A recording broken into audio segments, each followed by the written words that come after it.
My reign as a Jeopardy champion lasted almost 35 minutes. This was coming, like the waiting room of the vasectomist, and I know that's not what he's called. I know there's like a fancy word, but... If you leave, I have nothing left to live for.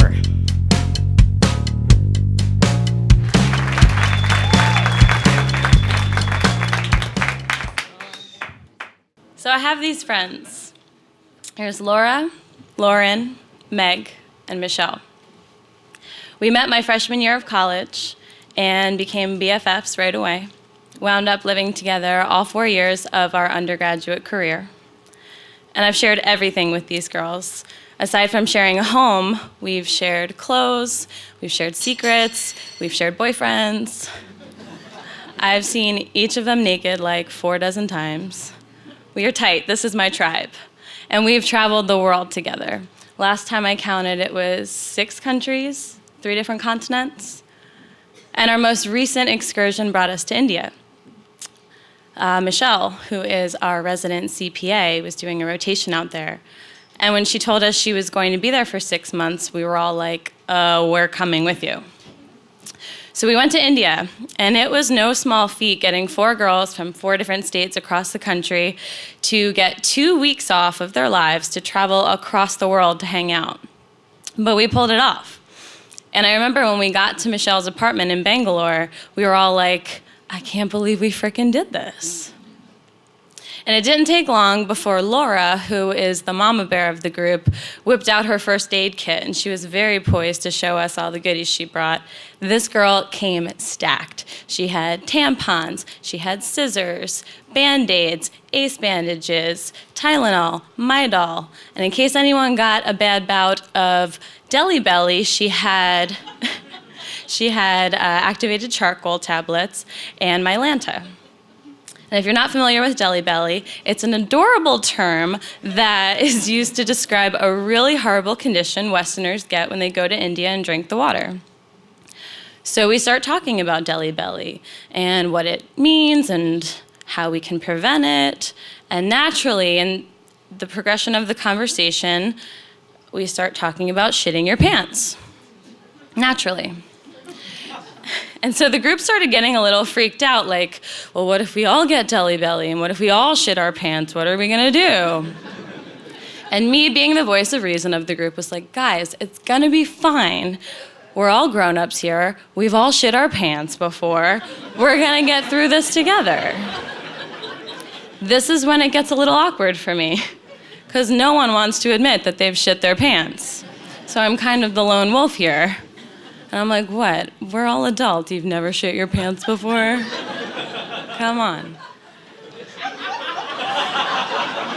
You have. I'm feeling that awkward moment again. So anyway, I'm a woman of my word. I speak my truth. I live my truth. I am many things, but I am not a liar. And in this moment, I am holding my own, and I'm being honest with them. And I'm glad that I was honest, because one by one, Laura, Lauren, and Michelle all admitted that they too have shit their pants in their adult lives. Meg is the only one who won't own up to it. And it's pissing me off, because number one, I don't believe her. I don't want to believe her. Number two, see what I did there? Number two, I know Meg really well. I've seen Meg piss her pants before, twice. I've seen Meg piss someone else's pants before. True story. It was senior week. The night got a little hazy. Granted, there was a lot of alcohol involved. It was a complete accident, but she peed on Laura, and I saw that with my own 2 eyes. Again, it wasn't intentional, but poor Laura, the night ended with her in the ladies' room trying to dry off under a hand dryer. And she's trying to tell me she's never shit her pants? Bullshit. I'm not buying it for a moment. But she and I are at an impasse here. She can't convince me that she hasn't pooped her pants. And she won't admit that she's done it. So we just kind of have to drop it for the moment. But in the back of my head, I'm pretty confident that as the vacation rolls out, she'll come to it and the truth will be revealed. Now, Meg had just become a doctor, so I'm thinking, like, this is just something they don't talk about with her med school friends. It'll all be revealed. I'm confident in that. So we go about our vacation, and we had an incredible journey together.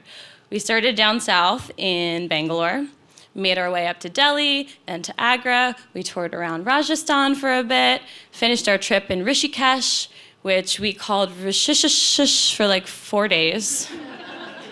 We finally got it, though.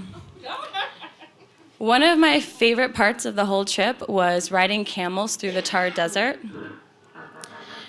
And let me tell you, it was freaking hot out in May in Rajasthan. At one point, I literally lost my mind. I thought my face was going to melt off of my skull. I thought I was going to die out there. But it turned out to be one of the best parts of the whole trip. We had this incredible tour guide. He made us a bomb, authentic Indian dinner over a fire in the middle of the desert. We slept out under the stars in this open sky, and I just felt so blessed. In the morning, our tour guide woke each of us up with a little tap on the shoulder, and he was like, "Excuse me, miss. I just wanted to let you know that in a few moments, the sun will be rising over that hill over there, and it will be the most spectacular sunrise of your entire life." And I was like, "Okay, thank you so much." And I rolled back over and I closed my eyes just for a moment. And this like wave of gratitude just like rolled over me. And I was just taking it all in, and I could hear Michelle next to me rummaging through her bag, and I could hear footsteps in the sand slowly approaching us. And then I hear Meg's voice, and she says to Michelle, "So you remember when I said I never shit my pants? Well, I just had to bury my underwear in the sand beyond that hill." And that's when I roll over, open my eyes, and I'm like, "Good morning!" And you know what? It really was the most spectacular sunrise I've ever seen. So I'll leave you with this note. Any of you in the audience sitting in your ivory tower saying, "I've never shit my pants in my adult life," 2016 just might be your year. Thank you.